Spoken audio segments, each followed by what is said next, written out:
and I think things have escalated too so much since the time of Rachel Held Evans because, she still was generally pretty respectful to her conservative Mhm. parents. She talked Mhm. about them in a positive way. She would discuss the disagreements they had, but I never got the feeling from reading her books and from following her on social media that she was just like throwing her parents under the bus, like they're these harmful, toxic, traumatic people that taught Mhm. me all of these harmful doctrines, which is really more what we're seeing now in the Mhm. ex-evangelical hashtag. You mentioned people, I want to swing back to kind of where we started with almost that lack of gratefulness and that lack of respect, because you look in past generations.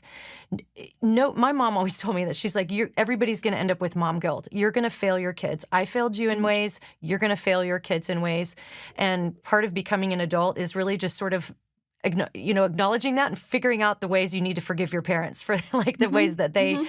failed, because we all fail. None of us are these perfect parents, but it's almost like this crop of ex-evangelicals and deconstructionists sort of feel like they're the first ones that have figured out how to be a healthy person. And everybody who's come before them is Mhm. toxic, has harmful worldviews, is not emotionally. I met a lady, was a sweet lady, and she said that her adult son had disconnected from her and written her a no contact letter because he said that she's spiritually underdeveloped and emotionally immature. And I meet parents night after night after night who have been told, you're harmful, you're toxic. Mhm. It's unhealthy for me to be in relationship with you, from their adult children. And it's so tragic to me that we've gotten to this point where, I mean, of course, nobody's perfect, but I mean, I would think a parent would have to be pretty bad to totally cut them off. Like Mhm. you'd have to be so bad. And I Mhm. just can't believe that this many people are that Right. bad, but they're getting cut off. They're getting no contact letters. And boy, when I read the article about this woman in this book, it was like that is, in all of my research on deconstruction, that's the formula right there, what I read in that Mhm. article. Yeah, no, I think this is almost the platonic ideal of Yeah. deconstructors, evangelicals. She just writes it to type. If you want to write the book now, you can just take this as a template and just fill in your own Yeah. details, and you'll be good to go. And it is, it's. I've already said this, but it's very very easy to be angry and to refuse to forgive the people from Yeah. who brought you forth into the world. And in some sense, I think the generation that gave birth to my generation um, tried and failed in many ways. But when the command of a parent or to the child to obey and honor your parents is a command that parents have to bring about initially for their children.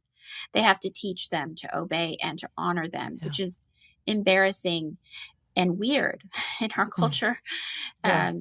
But if you fail to do that, you really send the next generation into a pit. And I think that many people did not teach honor. And Mm. so they are now not receiving honor, but that does not let their children off from the command of giving honor. And so the easiest thing of unforgiveness and dishonor, it's just an easy way out, is taking hold of a whole lot of people. Um and while they're doing that, they're really rejecting the very basis of our civilization, of our Mm. Western Yeah. values, because honor and forgiveness are at the base of our Western values. So when you Yeah. throw those two things away, you're you're willingly going out into a howling wilderness for Mm. reasons I can't, for very selfish, um, sophomoric reasons. So Yeah. I uh I just don't recommend that people do that. Yeah. If you haven't forgiven your parents for hurting you, you should do that immediately. Yeah. And there's personal responsibility too, Mhm. because I know that Mhm. there have been problems that I've had in my life that were a result of the sin of other people, for sure. Mhm. But there's also a lot of problems, even interconnected with some of those things, that have to do with my Mhm. own sin that I have to take personal responsibility for. And, think about bitterness. Somebody could legitimately sin against you, but if you let your heart sow a seed of bitterness and that Mhm. grow into that. I mean, that's your sin that you have to deal with. And I feel like that's Mhm. just totally off the table in the evangelical conversation is personal responsibility for, for your part in things, even if you were wronged, even if that was the case, there's always something, darkness in our own hearts. But if we Mhm. reject the idea that humans are sinful, or at least that I'm Right. sinful or you're sinful, then that it's always going to be somebody else's fault, and there won't be Mhm. gratefulness, and there will be a lack of respect.